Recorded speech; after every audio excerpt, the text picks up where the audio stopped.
بسم اللہ الرحمن الرحیم۔ اصحاب اخدود کا واقعہ۔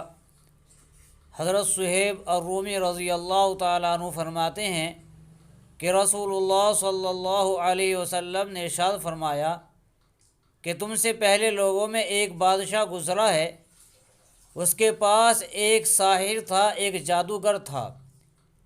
جب وہ جادوگر بوڑھا ہو گیا تو جادوگر نے بادشاہ سے کہا کہ میں بوڑھا ہو گیا ہوں، مجھے ایک ہوشیار لڑکا دیا جائے تاکہ اس کو سحر کا علم سکھا دوں، یعنی اس کو جادو سکھا دوں۔ چنانچہ بادشاہ نے اس کو ایک لڑکا علم سحر جادو سیکھنے کے لیے دے دیا۔ اس لڑکے کے راستے میں ایک راہب یعنی عیسائی پادری رہتا تھا۔ وہ لڑکا اس کے پاس آنے جانے لگا۔ اس کو راہب کی باتیں اچھی لگنے لگیں۔ جب بھی ساحر کے پاس جانے کے لیے نکلتا تو اس راہب کے یہاں ضرور جاتا اور اس کی صحبت میں بیٹھتا، اور جب ساحر جادوگر کے پاس پہنچتا تو وہ اس کو دیر سے آنے پر مارتا۔ لڑکے نے راہب سے اس بات کی شکایت کی تو راہب نے کہا کہ جب تجھے ساحر سے کوئی خطرہ ہو، جادوگر سے جب تجھے کوئی خطرہ ہو تو کہہ دیا کرو کہ میرے گھر والوں نے مجھے روک لیا تھا، اور جب گھر والوں سے ڈر ہو تو ان سے کہہ دیا کرو کہ ساحر نے مجھے روک لیا تھا۔ سلسلہ یوں چلتا رہا۔ ایک دن اس لڑکے نے دیکھا کہ کسی بڑے چوپائے نے لوگوں کا راستہ روک رکھا ہے۔ لڑکے نے کہا کہ آج معلوم ہوگا کہ ساحر جادوگر افضل ہے یا راہب۔ چنانچہ اس نے ایک پتھر ہاتھ میں لے کر دعا کی۔ لڑکے نے ایک پتھر ہاتھ میں لے کر دعا کی کہ اللہ، اگر راہب کا دین سچا ہے تو یہ جانور میرے پتھر سے مارا جائے تاکہ لوگوں کو گزرنے کا راستہ مل سکے۔ یہ کہہ کر اس نے وہ پتھر مارا اور وہ جانور ہلاک ہو گیا، مر گیا، اور لوگوں کو گزرنے کا راستہ مل گیا۔ لڑکے نے آ کر راہب کو سارا واقعہ بتایا تو راہب نے اس سے کہا کہ اے بیٹے، آج سے تو مجھ سے افضل ہے۔ میں دیکھ رہا ہوں کہ تو اپنے کام میں انتہا کو پہنچ چکا ہے، اور عن قریب تو ایک آزمائش سے دوچار ہوگا۔ اگر تو کسی آزمائش میں مبتلا ہوا تو کسی کو میرا پتہ نہ بتانا۔ وہ لڑکا پیدائشی اندھے اور برس کے مریضوں کو ٹھیک کر دیتا تھا اور لوگوں کا دیگر امراض میں بھی علاج کرتا تھا۔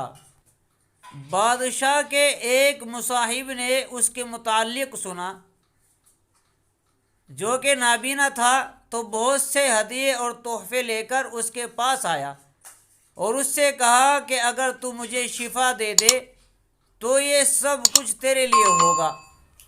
لڑکے نے کہا کہ میں کسی کو شفا نہیں دیتا، شفا تو اللہ تعالیٰ ہی دیتے ہیں۔ اگر تو اللہ تعالیٰ پر ایمان لانے کا وعدہ کرتا ہے تو میں اللہ تعالیٰ سے دعا کروں گا، وہ تجھے شفا دے دے گا۔ وہ آدمی ایمان لے آیا تو اللہ تعالیٰ نے اس کو شفا دے دی۔ پھر وہ اپنے بادشاہ کے پاس آیا اور بادشاہ کے پاس اس طرح بیٹھا جیسے پہلے بیٹھا کرتا تھا۔ بادشاہ نے اس سے پوچھا کہ یہ تیری بینائی کس نے لوٹائی؟ اس نے کہا کہ میرے رب نے میری بینائی لوٹائی ہے۔ بادشاہ نے کہا کہ کیا میرے سوا بھی تیرا کوئی رب ہے؟ اس نے کہا کہ ہاں، میرا اور تمہارا رب اللہ ہے۔ بادشاہ نے اس کو پکڑا اور اس کو برابر سزا دیتا رہا، یہاں تک کہ اس نے بادشاہ کو لڑکے کا پتہ بتا دیا۔ چنانچہ لڑکے کو لایا گیا۔ بادشاہ نے اس سے پوچھا کہ اے بیٹے، تم اپنے سحر میں، اپنے جادو میں اس کمال کو پہنچ گئے ہو کہ پیدائشی اندھوں اور برس کے مریضوں اور دوسرے لا علاج مریضوں کو ٹھیک کر دیتے ہو؟ لڑکے نے جواب دیا کہ میں کسی کو شفا نہیں دیتا، شفا تو اللہ تعالیٰ ہی دیتے ہیں۔ بادشاہ نے اس لڑکے کو پکڑا اور اس کو برابر سزا دیتا رہا، حتیٰ کہ اس نے راہب کا پتہ بتا دیا۔ چنانچہ راہب کو لایا گیا اور راہب سے کہا گیا کہ تو اپنے دین سے پھر جا۔ راہب نے انکار کیا۔ بادشاہ نے ایک آرا منگوایا اور اس کے سر کے بیچ میں رکھ کر اس کو چیر دیا اور اس کے 2 ٹکڑے زمین پر گر پڑے۔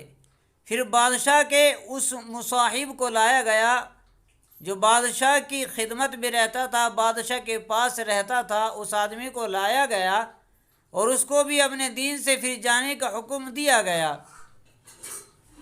اس نے بھی انکار کیا۔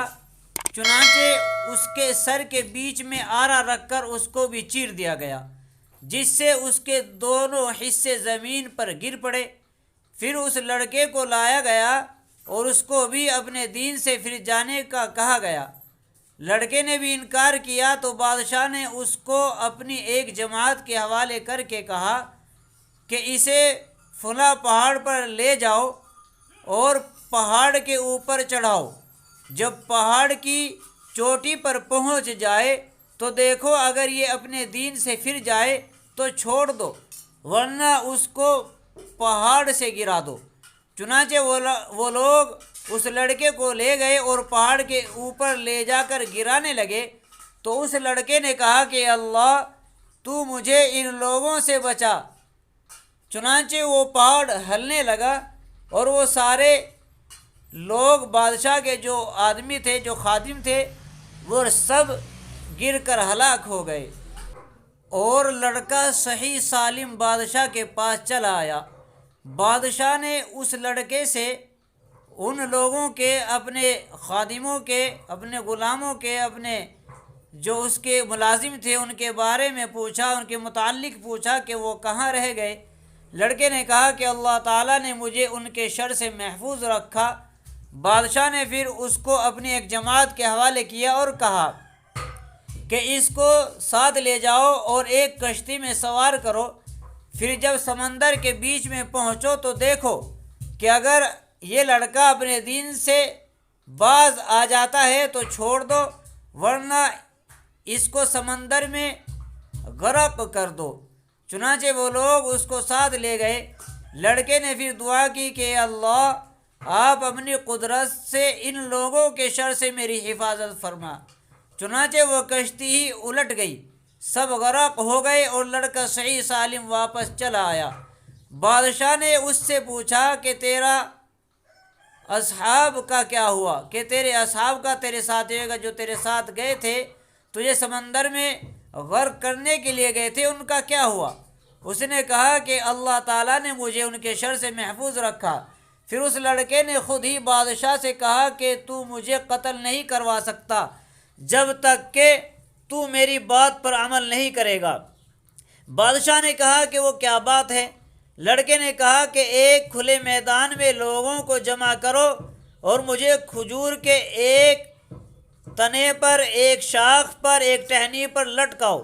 پھر میرے ترکش سے ایک تیر لو اور پھر اس تیر کو کمان کے بیچ میں رکھ کر بسم اللہ کہہ کر چلاؤ، اس طرح میں مر جاؤں گا۔ چنانچہ بادشاہ نے ایک وسیع میدان میں لوگوں کو جمع کیا اور اس کو کھجور کے ایک تنے، ایک ٹہنی، ایک شاخ پر لٹکایا۔ پھر اس کے ترکش سے ایک تیر نکال کر، ایک تیر لے کر اس کی کمان کے بیچ میں رکھ کر کہا بسم اللہ رب الغلام، اللہ کے نام سے جو اس لڑکے کا رب ہے۔ پھر اس تیر کو چلایا تو وہ تیر سیدھا جا کر اس کی کنپٹی پر لگا۔ اس لڑکے نے اپنا ہاتھ کنپٹی پر رکھا جس جگہ پر تیر لگا تھا اور پھر مر گیا۔ اس عجیب واقعے کو دیکھ کر یک لخت لوگوں کی زبان سے نعرہ بلند ہوا کہ ہم سب اس لڑکے کے رب پر ایمان لاتے ہیں، ہم سب اس لڑکے کے رب پر ایمان لاتے ہیں، ہم سب اس لڑکے کے رب پر ایمان لاتے ہیں۔ کسی نے بادشاہ کو جا کر بتایا کہ آپ کو جس چیز کا خطرہ تھا وہ واقع ہو گیا، لوگ ایمان لے آئے۔ بادشاہ بڑا پریشان ہوا اور ارکان سلطنت کے مشورے سے بڑی بڑی خندقیں آگ سے بھروا کر حکم دیا کہ جو شخص اپنے دین سے نہیں پھرے گا اس کو آگ میں جلا دیں گے۔ چنانچہ بہت سے آدمی جلائے گئے۔ اس دوران ایک عورت جس کی گود میں ایک بچہ تھا، اس کو آگ میں گرنے سے ذرا ہچکچاہٹ ہوئی تو چھوٹا سا بچہ بولا کہ اماں جان صبر کرو کیونکہ آپ حق پر ہیں۔ معلوم ہوا کہ زمانہ قدیم یعنی پرانے زمانے کے بادشاہ اپنی ذاتی مصلحتوں کے لیے ساحروں اور کاہنوں کی خدمات حاصل کیا کرتے تھے۔ سحر ایک حقیقت ہے، جادو ایک حقیقت ہے جس کے باقاعدہ اصول و قواعد موجود ہیں۔ جنگ و فساد کے موقع پر اپنی جان بچانے کے لیے جھوٹ بول دینا جائز ہے۔ اپنے عقائد و نظریات پر ثابت قدم رہنا چاہیے۔ اولیاء کرام کی کرامات کا اثبات ہوتا ہے جیسا کہ اہل سنت کا نظریہ ہے۔ اس حدیث سے یہ بھی ثابت ہوا کہ نیک مومن کی دعا ضرور قبول ہوتی ہے۔ بسا اوقات اہل ایمان آزمائش سے دوچار ہوتے ہیں اور دشمن کی طرف سے ان کو طرح طرح کی تکالیف پیش آیا کرتی ہیں۔ خدا کی راہ میں جان کی بازی لگانا خودکشی میں قطعی طور پر داخل نہیں ہے۔ مومن کو اہل کفر سے بغض و عداوت ہوا کرتی ہے۔ اللہ تعالیٰ اپنے دوستوں کی حفاظت بھی فرمایا کرتے ہیں اور ان کے دشمنوں کو ان کے تابع کر دیا کرتے ہیں۔ معلوم ہوا کہ اللہ تعالیٰ کی راہ میں تکلیف آئے تو صبر سے کام لینا چاہیے۔ اس حدیث سے دعوت اللہ کی فضیلت بھی معلوم ہوئی اور یہ امر بھی ثابت ہوا کہ داعی کو اپنی دعوت کی کامیابی کے لیے اپنی عزیز ترین چیز قربان کر دینی چاہیے۔